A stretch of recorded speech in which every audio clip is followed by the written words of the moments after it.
Christians in motion. This is one of those verses that I feel gets taken straight out of context sometimes, you know? I'm gonna pray for you. We have to educate ourselves through the lens of Scripture. That's right. Blasphemy. No, I'm just kidding. Because the Bible says so. Because the Bible says so. Is a sufficient answer.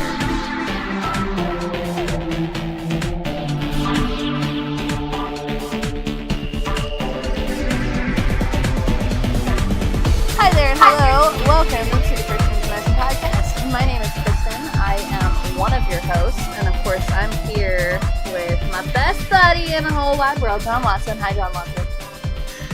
Mama's back.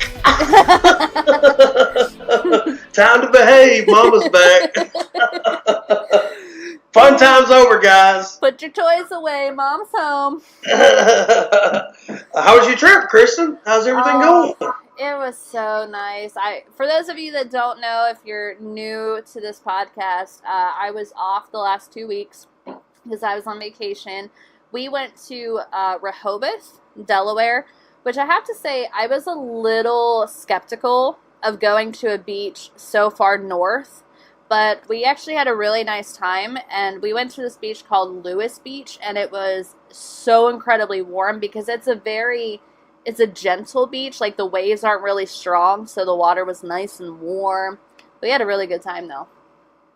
Forgive me for my geographical ignorance, but Delaware's New England area, right? Below Maine or in that area, right? I don't know. I'm going to pull that up. Well, that's fine. I just didn't know. I know the state, Delaware. I just don't know where it is in location to geography. I know that it's one of the closest beaches to Pittsburgh, which is where I live. So, okay.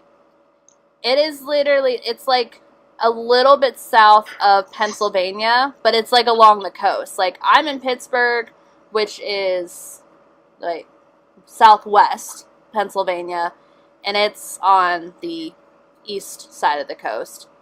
So, yeah, that is too close to Philadelphia Eagle country for this Cowboys fan. You ain't kidding. Too close to I don't Philly even for buy the Steelers fan. Yeah, well, you and my mom will get along. My mom's a huge Steelers fan, but we don't do the Eagles. But no, Delaware's not up by Maine. It's not up there. Gotcha. It's below Pennsylvania. I know absolutely nothing about geography, so yeah, I actually had to pull up a map. So you guys got to be beach bums, basically. Yes, and I love it. I love the beach. I miss the beach. Oh, it's like, honestly, if it were up to me, we'd take a beach vacation every single year. Like, that's my favorite place to go. Like, my husband, like, he really wants us to go out to Vegas one year. My mom really loves going to Disney. And don't get me wrong, like, I went to Disney a few years ago, and it was lovely. We had a really nice time. But my go-to will always be the beach.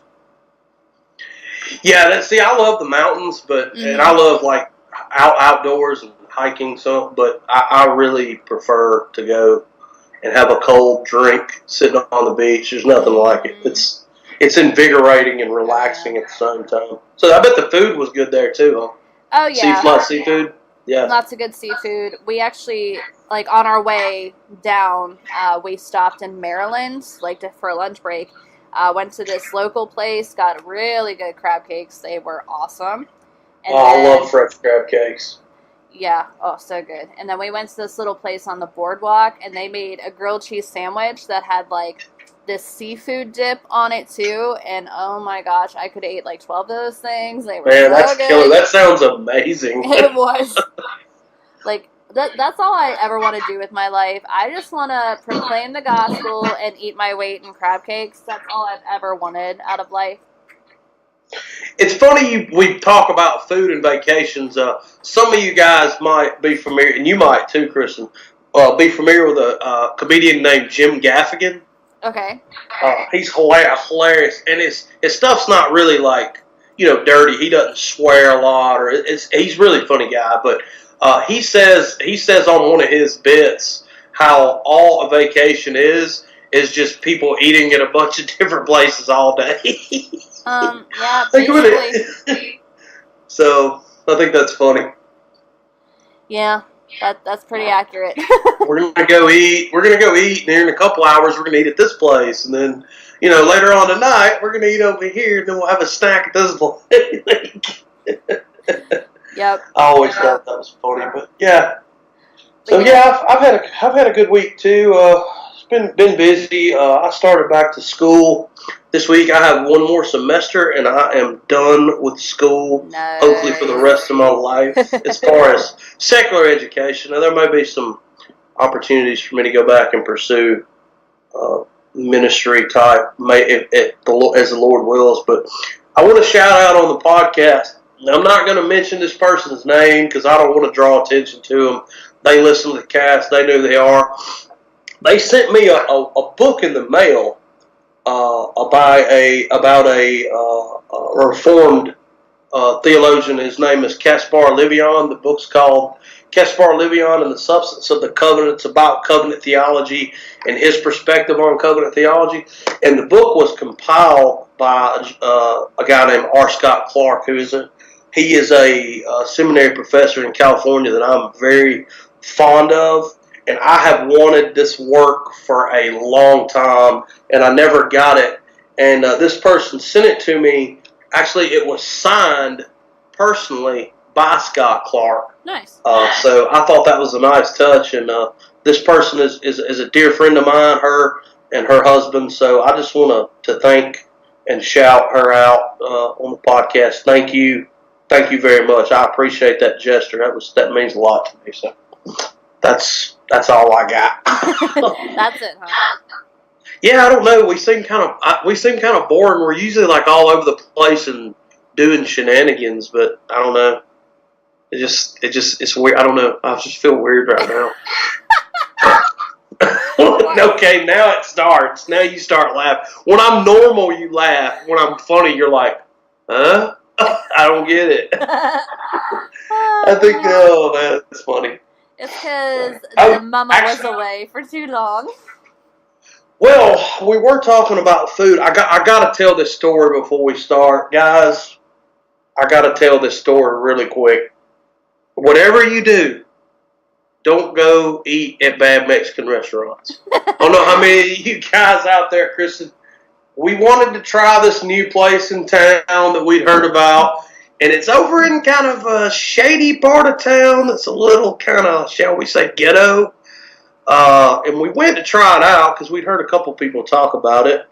It's your standard Tex-Mex. Well, it's supposed to be your standard Tex-Mex place. But they at Mexican restaurants, typically you get chips and sauce. You get a basket of chips and sauce to eat before your meal. Mm-hmm. They brought the sauce out in a ketchup bottle for starters. And I'm not kidding you. I'm not making this up, guys. The chips that they gave us were like old El Paso hard taco shells. They just broke in half. And they put them in a basket. So we had like these half taco shell chips that they just stacked in a basket with the ketchup bottle salsa. And then they bring us our meal, and we were kind of worried, so we ordered something to share to see if we'd like it, so we wouldn't have to pay a gazillion dollars for food that was gross. And we got the tostadas, which most people, a tostada, you take a hard corn tortilla and you layer it with meat and cheese and different things. You can put eggs on them, whatever. It's a layered chip, basically. A big round chip. So ordered that, and it was basically shredded boiled chicken that had been cooked in cream of mushroom soup. Yeah, like what? Now, my Latino friends, I love y'all. Y'all make some of the best food on the planet. But who? Please help me out. What Latino mama cooks tostadas with shredded boiled chicken cooked in cream of mushroom? It was the worst food. Like, I don't know. I keep looking around like, have you guys ever been to Mexico or Central South America? Like, they're not eating that crap.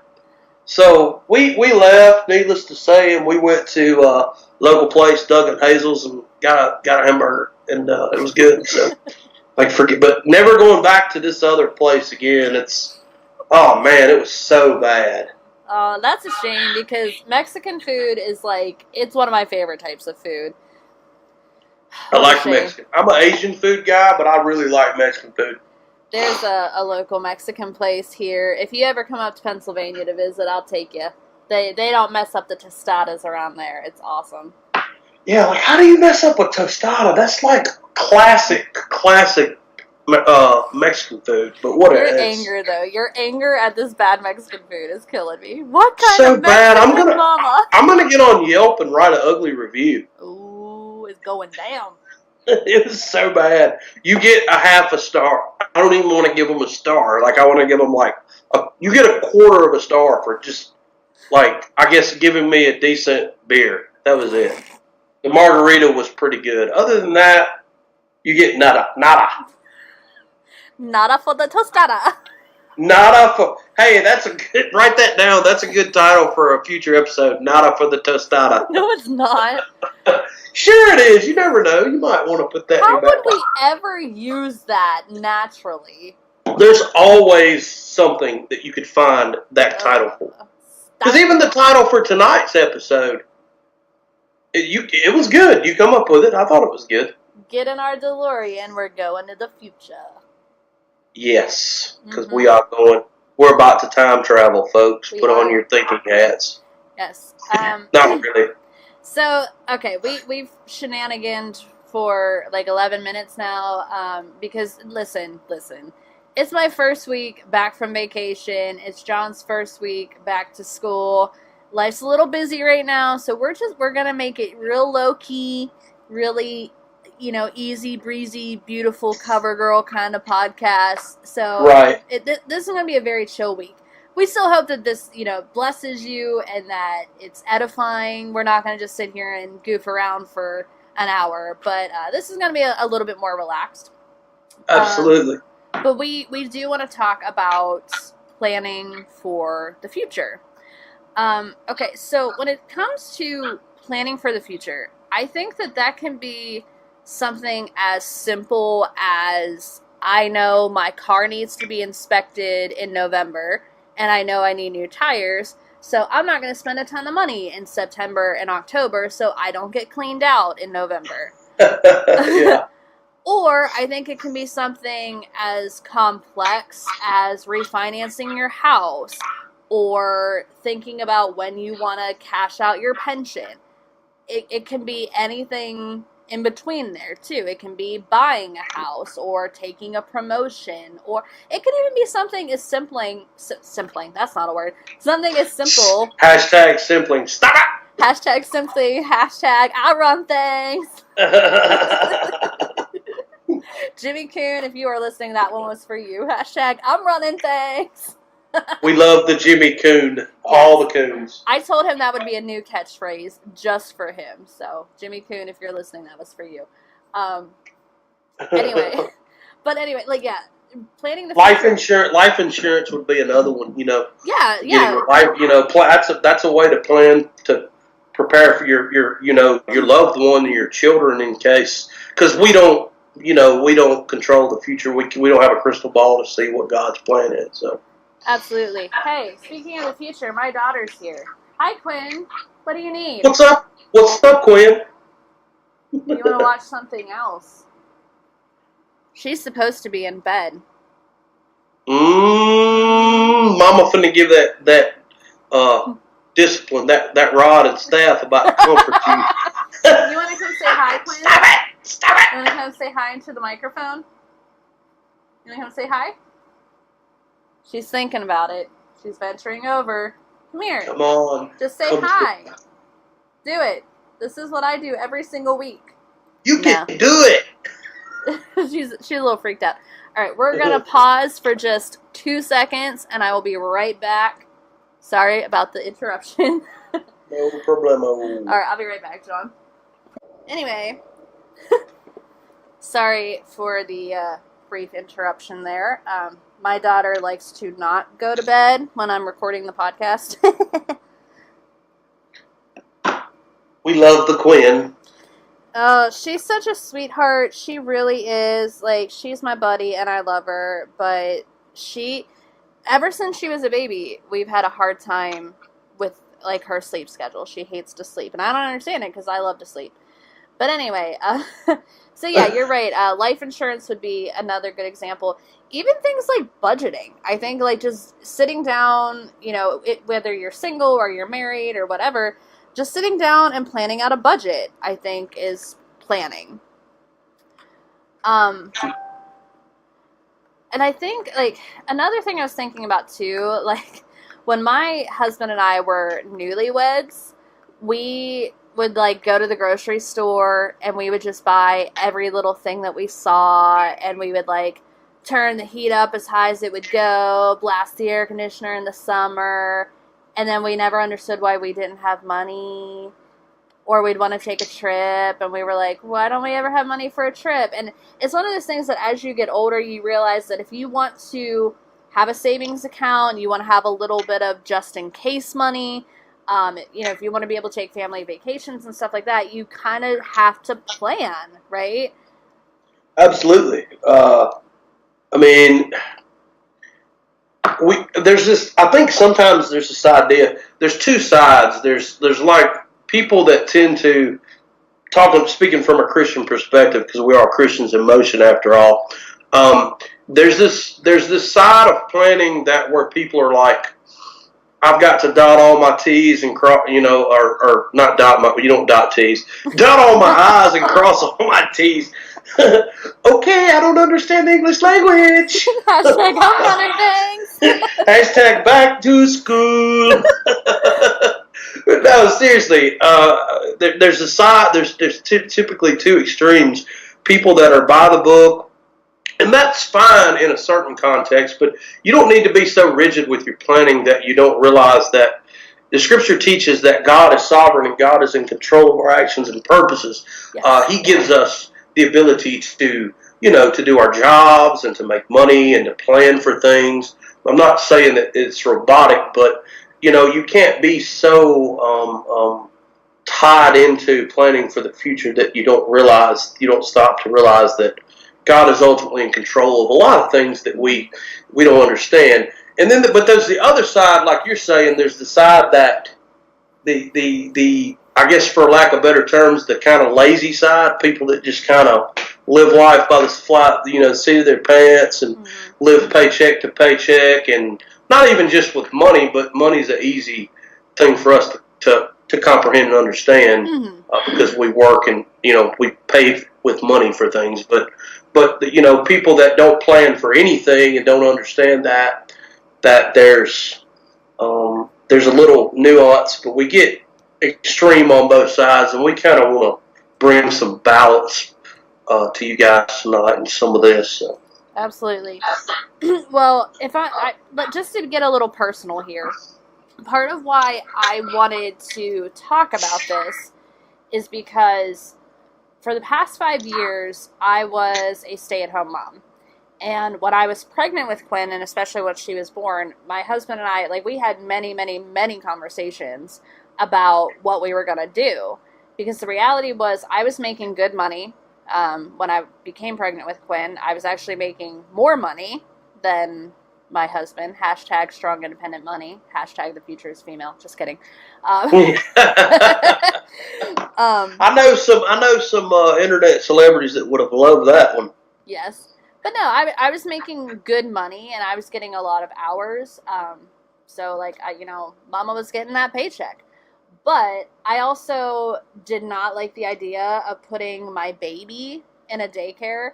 I wanted to be home with her, and I knew that was going to come with sacrifices. So my husband and I together made the decision for me to stay home. But I always knew that one day I was going to return to work. I knew that I was not going to stay home forever. And that day came where it just recently, for me to go back to work. And that was always part of the plan. And that it's weird because, like, 5 years ago, we were planning for this moment, and now this moment is here. But I know that that's something that a lot of moms face about, taking time off work or when to go back to work, if to ever go back to work. But what concerns me is how many Christians online have, like you said, John, like have this very nonchalant attitude of like, oh, well, just don't worry about it. Like, it's all in God's hands. Right. But we also don't want to be silly. We don't want to be foolish with what, God has given us. Like, we want to be good stewards, and we need to be wise.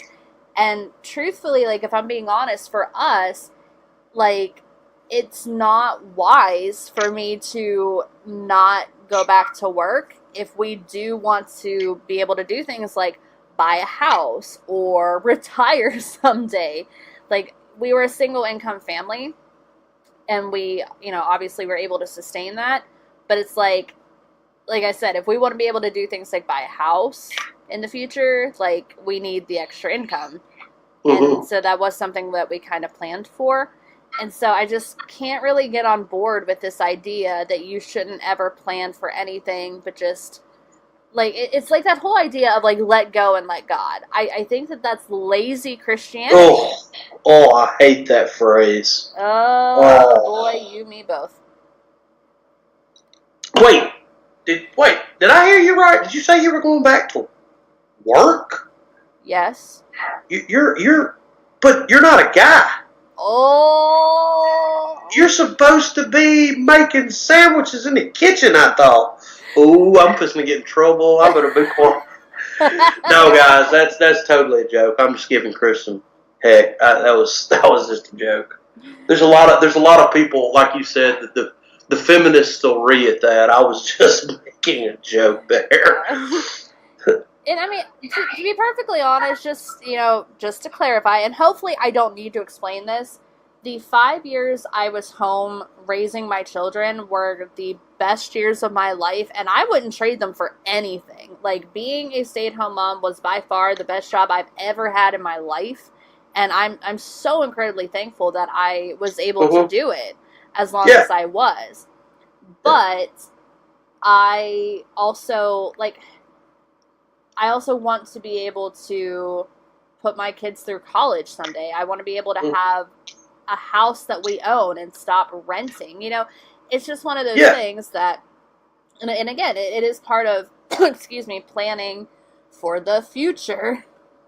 And not only that, Kristen, I think it gives you, a lot of these moms that decide to go back to work after they have children, after taking a break, like yourself or other moms. I think it gives you a chance to get back into the community, and it gives you a chance to minister the gospel to culture, and it gives you a chance to make connections with your community and people in your community. Because sometimes, you stay cooped up in the house. Like the whole idea with the Proverbs 31 woman, there's this idea not only that she is a if you read Proverbs 31, there's a sense that she's not only a godly and solid homemaker, she's also out, like, buying fields. It says she's making decisions and helping out with the profits with her husband. Like, they're helping each other. So I think that we get that flip sometimes, where there's this idea that there's two extremes, like you say, on the whole idea with and I know we're not talking about women working, but I think that that's an interesting point to go along with planning. The Bible is clear in a lot of spots. Like Proverbs is a really good place to go for verses on planning. Like Proverbs 16:9, for instance, it says the heart of man plans his way, but the Lord establishes his steps. Also, Proverbs 19:21 says, "Many are the plans in the mind of a man, but it is the purposes of the Lord that will stand." So in those two verses, there's this idea that, like, you plan. Like it says it says you have plans. There are plans in the mind of man. A man plans his ways. But we can't forget that the Lord establishes those steps. Right. And that's what I was talking about. That keeps us in that balance where we're not like, well, I'm in control of everything. I'm in control of my destiny, and I need to grab life, by the throat and go, and then there's this other side, like we said, the lazy side that's just like, God's going to do whatever. I'm just going to, not care about my future or leaving an inheritance to my children, right. et cetera, et cetera. Right. So, yeah, that's what you said. That's right on, spot on. Well, and at the end of the day, like, I do rest in God's sovereignty. I know that He's in control. Nothing happens that He does not allow. And I'm a big believer that if God really wants you somewhere, if, like, He really, like, wants you to take a certain job, or He wants you to move, or do this or do that, like, He'll pick you up and move you. Like, if God wants something to happen, it gonna happen, because He is sovereign Lord. But, like, yeah, like, we do rest in God's sovereignty, but you do have to kind of find that balance. And, like, a good example of that is just a few months ago, my husband and I, like, we planned. We actually thought we were going to be able to buy a house, and he lost his job, and that was a bummer. Like, it was a huge bummer. Absolutely, always is. Absolutely, I've lost jobs. It's like we planned for that, and then boom, like that, my husband loses his job, and that stinks. And we kind of had to start from scratch and rebuild and resave, but I wasn't mad about it, Yeah, of course I was bummed, but God's still good. He's still in control. But at the same time, we will continue to plan for our futures. Like, we will continue to build up our credit and save money. And, like, I don't know. This whole idea that we should just take every moment as it comes and never think too much about the future, I think that that's foolish, if I'm being perfectly honest. Yeah, I mean,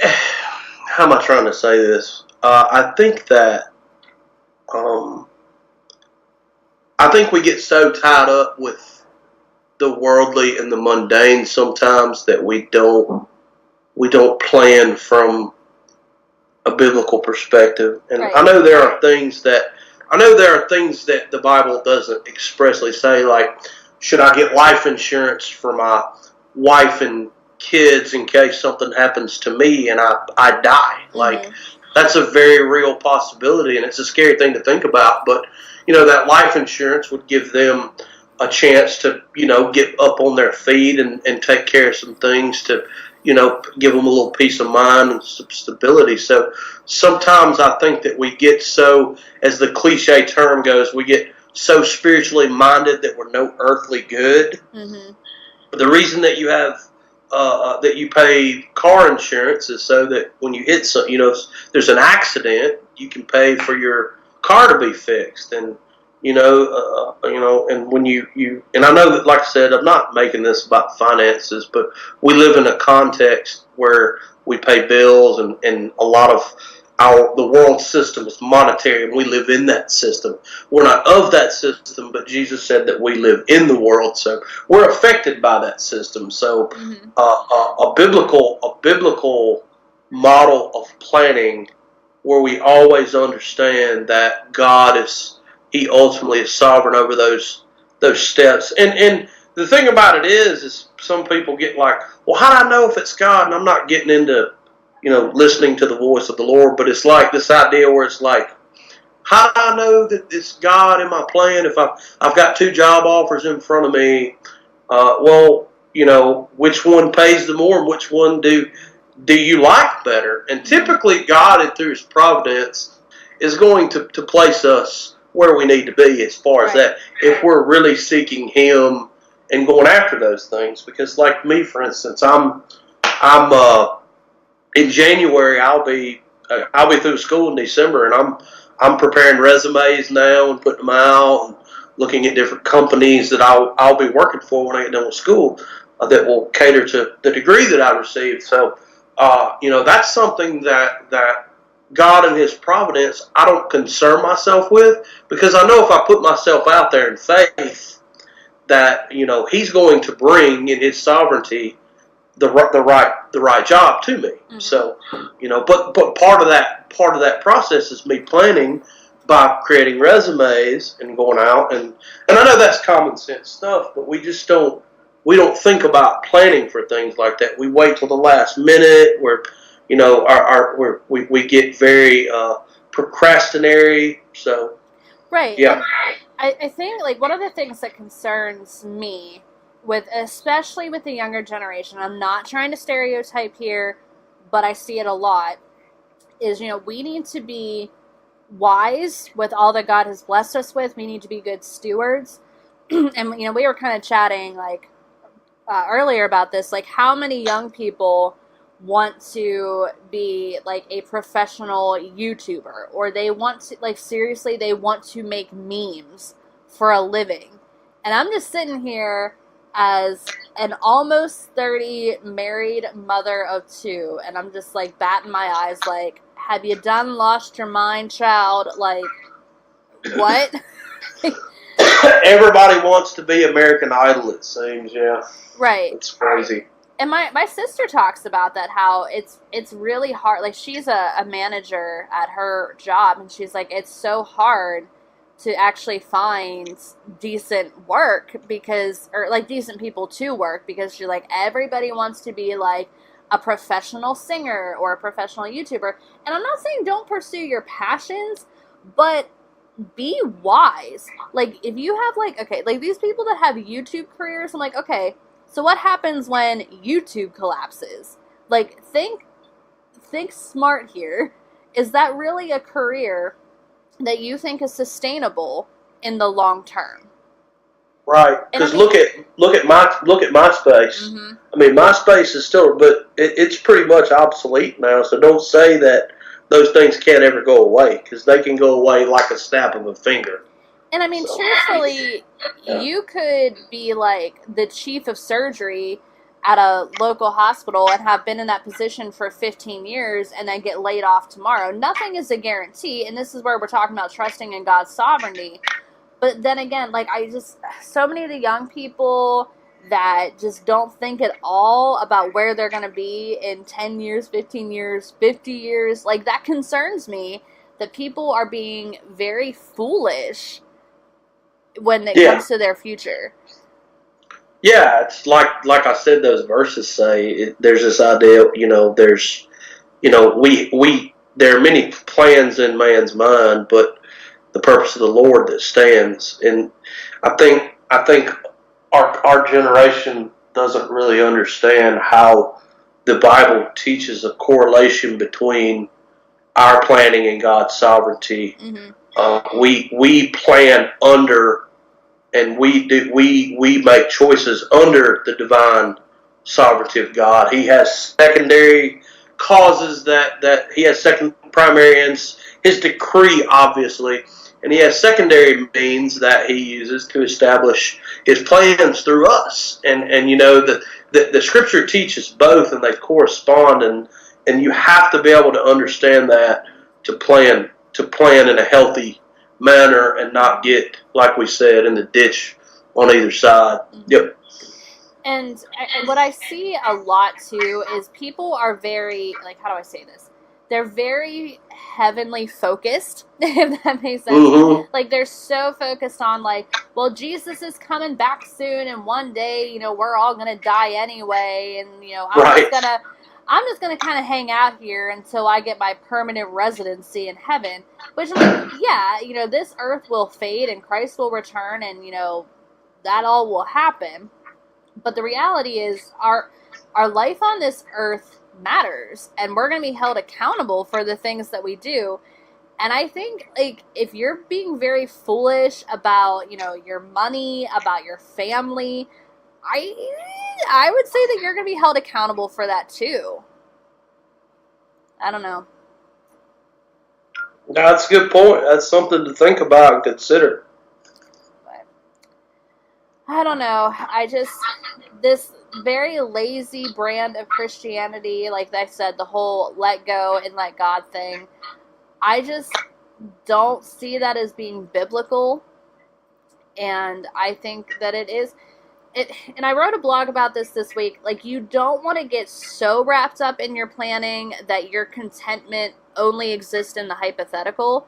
Like, if you're only going to be happy when you get this promotion or buy this house or have this amount of money in the savings account, then your contentment is no longer found in Christ. It's found in worldly possessions. But, like I said, there's a balance there. Like, no, you don't want your contentment to only exist in the hypothetical, but you also don't want to not plan at all. Mm-hmm. So, I don't know. We just kind of wanted to, like, touch on that a little bit. Because, like, we don't think that it's... Like, we wouldn't encourage people to not plan at all for their future and just, like, hang out on Earth until they die. Like, that's terrible. Yeah, I mean, unless you're like Marty McFly and have a literal DeLorean and can use 1.21 gigawatts. Is it 1.21? I don't know. To go to the future, yeah. You know, you've got to plan. I mean, we don't know what the future holds, so we have to measure our steps under the divine will of God. That's important. So. Yeah. And, you know, the other aspect of this, too, is when our plans don't go the way we thought they would, is just reminding ourselves that God is sovereign and He knows our needs and we're His children and He cares for us. And just, like, you know, finding comfort in His promises. But, you know, that's it. That's the whole point of planning, so. But, like, my final thought on this is, like, okay, the people who say, you know, just, like, the whole let go and let God thing, like, if you hear that come up, like, the people say, well, don't worry about the future, like, God's in control, this is just one thing you can kind of, you know, put out there. How far are you willing to take that? Are you literally saying that people should never go to doctors because we should just trust God, that people should never... I don't know, think about when and if they want to have children because God is sovereign. Like, how far are you willing to take that? Or, like, you shouldn't ever consider, like, your budget. You should just go to the store and swipe your card as much as you want because God is sovereign. It'll all work out. Like, how far are you willing to take that? Yep, YOLO. Just live for the moment, right? Like, that's the thing. Like, are you willing to, like, totally embrace, like, the you only live once lifestyle? Like, we should just do what we want when we want, not worry about it because God's in control. Yeah, that's the mentality that we should, as Christians, should know better. Look at the fathers of our faith and the authors of Scripture, guys like Abraham. Abraham planned. He was rich. He had a lot, but it's because that he was blessed by God, and he also took care of what he had. And he had flocks and goats and sheep, and at that time that was their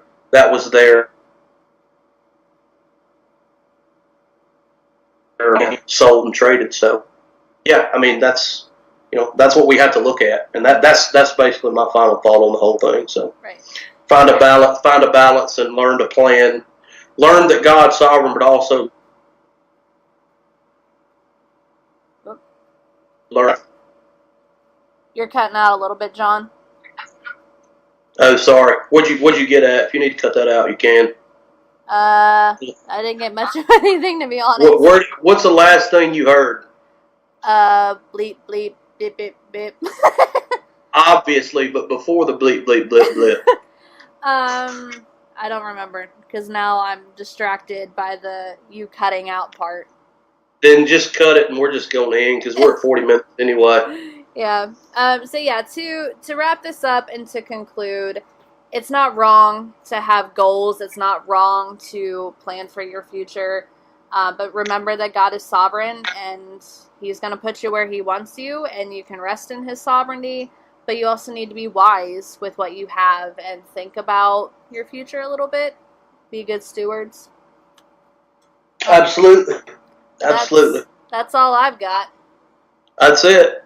You can catch us at christiansinmotion.org.